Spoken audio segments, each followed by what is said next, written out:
तो सभी भाइयों को जय श्री राधे जय श्री कृष्णा। दोस्तों आज का प्रसंग बहुत ही मार्मिक एवं ज्ञानवर्धक है। दोस्तों आज का प्रसंग है हनुमान जी बड़े हैं या नारद जी। तो वीडियो शुरू करने से पहले मेरा आपसे एक अनुरोध है, यदि आपने अभी तक हमारा चैनल सब्सक्राइब नहीं किया है तो प्लीज़ आप हमारे चैनल को अभी सब्सक्राइब कर लें, क्योंकि आपका एक सब्सक्राइब हमारे लिए बहुत ही महत्व रखता है। तो आ जाइए दोस्तों प्रसंग की तरफ गौर करते हैं। दोस्तों एक बार की बात है, बीड़ा बजाते हुए नारद मुनि भगवान श्री राम के दरबार में पहुँचे और नारायण नारायण करने लगे। दोस्तों नारद जी ने देखा कि द्वार पर हनुमान जी पहरा दे रहे हैं। हनुमान जी ने पूछा, नारद मुनि कहाँ जा रहे हो? दोस्तों नारद मुनि कहने लगे, मैं प्रभु से मिलने के लिए आया हूँ। नारद जी ने हनुमान जी से पूछा, प्रभु इस समय पर क्या कर रहे हैं? तो हनुमान जी कहने लगे, पता नहीं, पर कुछ बही खाते में काम कर रहे हैं। प्रभु बही खाते में कुछ लिख रहे हैं। दोस्तों नारद जी हनुमान जी से कहने लगे, अच्छा तो लिखा पढ़ी क्या कर रहे हैं? हनुमान जी बोले, मुझे पता नहीं मुनिवर, आप खुद ही देख लो। अब दोस्तों नारद जी प्रभु के पास गए और देखा कि प्रभु कुछ लिख रहे हैं। तो नारद जी कहने लगे, प्रभु आप बही खाते में क्या काम कर रहे हैं? आप किसी मुनीम को ये काम क्यों नहीं दे देते? तो प्रभु मुस्कुरा कर बोले, नहीं नारद, मेरा काम मुझे ही करना पड़ता है, ये काम मैं किसी और को नहीं सौंप सकता।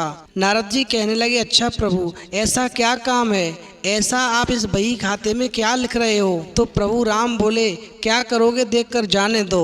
नारद जी बोले, नहीं प्रभु बताइए, ऐसा आप इस बही खाते में क्या लिखते हैं? दोस्तों प्रभु राम कहने लगे, नारद जी इस बही खाते में मैं उन भक्तों के नाम लिखता हूँ जो मुझे हर पल भजते हैं, मैं उनकी नित्य हाजिरी लगाता हूँ। तो दोस्तों नारद जी कहने लगे, अच्छा प्रभु जरा बताइए तो मेरा नाम कहाँ पर है? नारद मुनि ने बही खाते को खोलकर देखा तो उनका नाम सबसे ऊपर था। तो नारद जी को गर्व हो गया कि देखो प्रभु, मुझे तो भक्तों में सबसे ज्यादा मानते हैं। पर नारद जी ने देखा कि हनुमान जी का नाम उस बही खाते में कहीं नहीं है। तो नारद जी मन में सोचने लगे कि हनुमान जी तो प्रभु श्री राम के खास भक्त हैं, फिर उनका नाम इस बही खाते में क्यों नहीं है?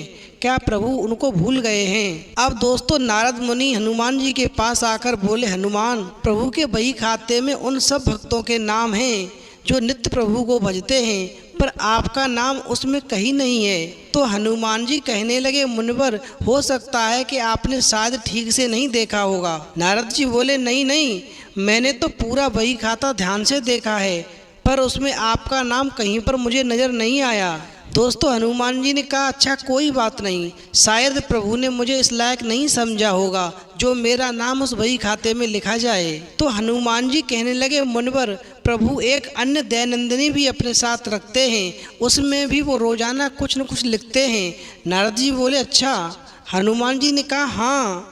तो नारद मुनि फिर प्रभु भगवान श्री राम के पास पहुँचे और बोले, प्रभु मैंने सुना है कि आप अलग से कोई दैनंदिनी भी रखते हैं, उसमें भी आप कुछ लिखते हैं। तो प्रभु राम मुस्कुराकर बोले, हाँ, पर वो तुम्हारे काम की नहीं है। नारद जी बोले, प्रभु नहीं, बताइए ना, मैं उसे भी देखना चाहता हूँ कि आप उसमें क्या लिखते हैं। तो प्रभु हंसने लगे और बोले, मुनिवर मैं उसमें उन भक्तों के नाम लिखता हूँ जिनको मैं नित्य भजता हूँ। तो दोस्तों जब नारद जी ने डायरी खोलकर देखा तो उसमें सबसे ऊपर हनुमान जी का नाम था। ये देख कर के नारद जी का अभिमान टूट गया। तो दोस्तों इस प्रसंग से हमें ये शिक्षा मिलती है कि जो भगवान को सिर्फ जिह्वा से भजते हैं उनको प्रभु अपना भक्त ही मानते हैं, और जो हृदय से भजते हैं उन भक्तों के तो स्वयं भगवान ही भक्त हो जाते हैं, और ऐसे भक्तों को प्रभु अपने हृदय रूपी विशेष सूची में रखते हैं। तो मेरा सभी दोस्तों से ये अनुरोध है, यदि आप भगवान की सच्ची भक्ति प्राप्त करना चाहते हैं, यदि आप वास्तव में भगवान के सच्चे भक्त बनना चाहते हैं, तो भगवान को जिह्वा से न भज करके भगवान को हमेशा अपने हृदय से भजना चाहिए, जिससे कि आपको परमात्मा की सच्ची भक्ति प्राप्त हो सके। तो दोस्तों यदि आपको हमारी वीडियो पसंद आई हो तो प्लीज़ आप हमारे चैनल को अभी सब्सक्राइब करें, क्योंकि आपका एक सब्सक्राइब हमारे लिए बहुत ही महत्व रखता है। तो दोस्तों इस वीडियो में इतना ही, फिर मिले।